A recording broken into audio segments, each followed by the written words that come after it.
Both tell me they're disappointed by Baylor leadership and the Board of Regents' lack of transparency. With the dust settled, they're just now starting to get a grasp on what was lost and what's needed to rebuild. Dozens of protesters are gathered out here tonight, many of them sporting signs like this one. So community members took to Facebook, where they created videos calling for change. He says he loves serving the people of Cameron, but that he was blindsided by the council's decision. But he says creating those programs is going to take time, space, and money, and that's where the city comes in. You could feel the intensity in the courtroom when the judge asked the attorneys to lay off. The senior pastor says he was here at the church when everything unfolded, and that because of this incident, he's now stepping up security measures. And previously, patients in the area had to fly as far away as Austin or Abilene to get proper treatment.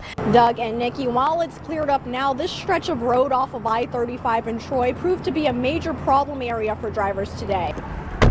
Started the engine and intentionally collided with the victim to end the chase quickly. And I'm going to show you exactly why. If you take a look at this house that's right behind me, you can see it's on the verge of getting swept away. The FBI is investigating this morning after 2 people were killed and 4 others wounded in a shooting at a Louisville park last night. Now, a Coppers Cove family is demanding answers today after their son's daycare teacher was allegedly caught on camera dragging their child across the floor. And closer to home, Killeen police have identified the man who died in a high-speed chase after refusing to pull over. North Carolina is dealing with more fallout from House Bill 2. It's the bill critics say is attacking the LGBT community. Community members in Columbus, Ohio came together last night to remember 13-year-old Tyree King. The holiday season is officially upon us, and if toys are on your list, you may notice many of them are new twists on old favorites. 3 kids are being called heroes after they were caught on camera stopping a pair of car thieves. Welcome back. 3 wounded veterans now in California got a surprise of a lifetime,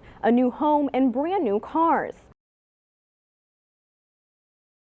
Good evening, I'm Lisa Hudson. Thanks for joining us tonight. We begin at Baylor, where hundreds of students walked with one of their peers to class this morning after a recent incident left that student feeling unsafe on campus. Channel 6 News reporter Emani Payne joins us now in studio with more. Emani. Lisa, an African-American student at Baylor claims she was called a racial slur and pushed by a stranger while walking to class Wednesday. The alleged victim and others at the university gathered in a showing of unity this morning to say that kind of behavior won't thrive at Baylor. Baylor is a campus of love, and Baylor is a campus who watches out for each other. Baylor student Natasha Nkoma fought back tears as she addressed hundreds of her peers and other Baylor faculty, staff, and alumni that gathered this morning to walk her to class. But it was more than just a friendly gesture. Earlier in the week, Natasha claims a complete stranger shoved her and called her the N-word on campus. She says the guy who did it said it was because he was trying to make America great again. Natasha shared her story on Twitter. It went viral and sparked the hashtag #IWalkWithNatasha and this. We thank you for the opportunity to come together and to stand with our sister. A halt in the day for a peaceful prayer and walk across campus to make sure Natasha made it to class safely and to ensure that other students wouldn't have to go through something similar. I teach here, and I need every student that I teach to know that they are safe and they are loved. I do hope that it'll create a safer campus, but if it doesn't, the campus also knows that we stand with the marginalized, we stand with the other. Natasha says the showing of love and support from her university has been overwhelming. I didn't think anyone would take it that far or care at all, but I'm just really glad that there's people on campus who just have no tolerance for hate. Baylor is aware of the alleged incident and this morning's walk. They released a statement to Channel 6 News saying in part, the behavior is deeply disturbing and does not in any way reflect Baylor's faith or values. We wholeheartedly condemn the behavior. We have connected with the student and are working with her to ensure she feels safe and supported by the Baylor community. Some Baylor administrators who participated in the walk include the Vice President for Student Life and even the school's interim president, Dr. David Garland. Natasha says she doesn't recall what her alleged attacker looks like, other than that he was a white male. She hasn't filed a police report yet and isn't sure if she will, because at this point she says she just wants to focus on the good and not the bad. And coming up tonight at 6, you'll hear more from Natasha and other Baylor students who say they're determined to make sure nothing so hateful will ever happen on their campus. Again, Lisa. Nolanville family is coping with tragedy tonight after losing 30 show animals in a fire that destroyed their barn. Channel 6 News reporter Emani Payne spoke to the family, who says they won't let it ruin their Christmas. She joins us now live in our newsroom with more. Hi, Emani. Doug, the Chevrolet family woke up to a horrible blaze in their backyard earlier this month. With the dust settled, they're just now starting to get a grasp on what was lost and what's needed to rebuild. A Nolanville family walks through. Shocked and hysterical. 20 years of memories destroyed in an instant. I opened up my bedroom door and saw a big glow, and we realized our barn and shed, everything was on fire.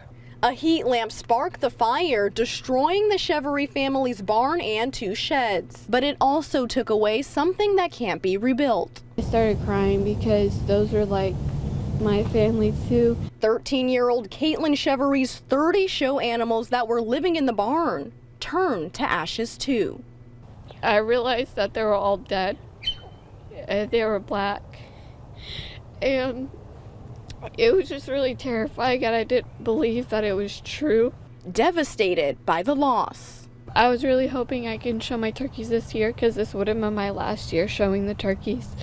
But now I can't because they're all dead. The family also lost their dirt bikes, tools, and a separate shed full of crafts and family memories, including baby pictures. But they say as long as they have each other this Christmas, they're thankful and driven to rebuild.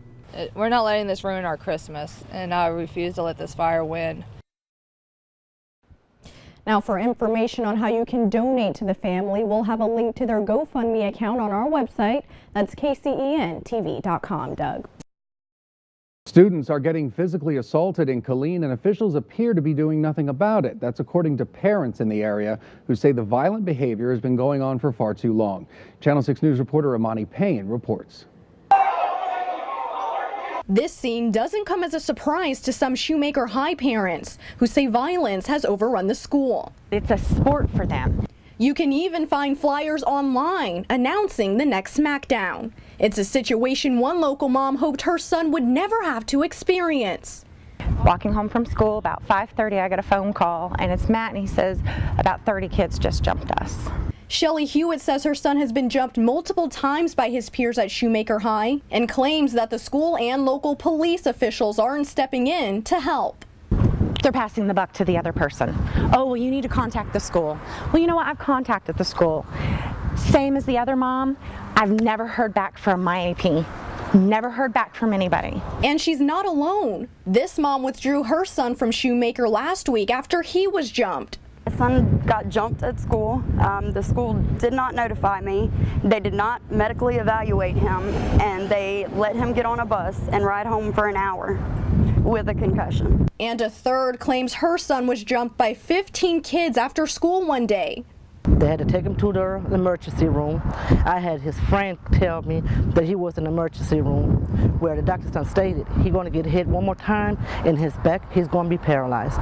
The district recently released this statement to Channel 6 News, saying in part that they take the allegations very seriously and encourage parents to report the incidents to them so they can investigate.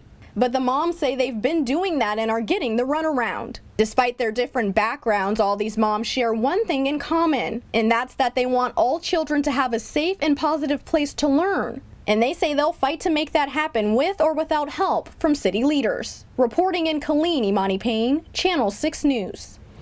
And Channel 6 News also reached out to the Killeen Police Department multiple times about these incidents earlier today and have yet to receive a response.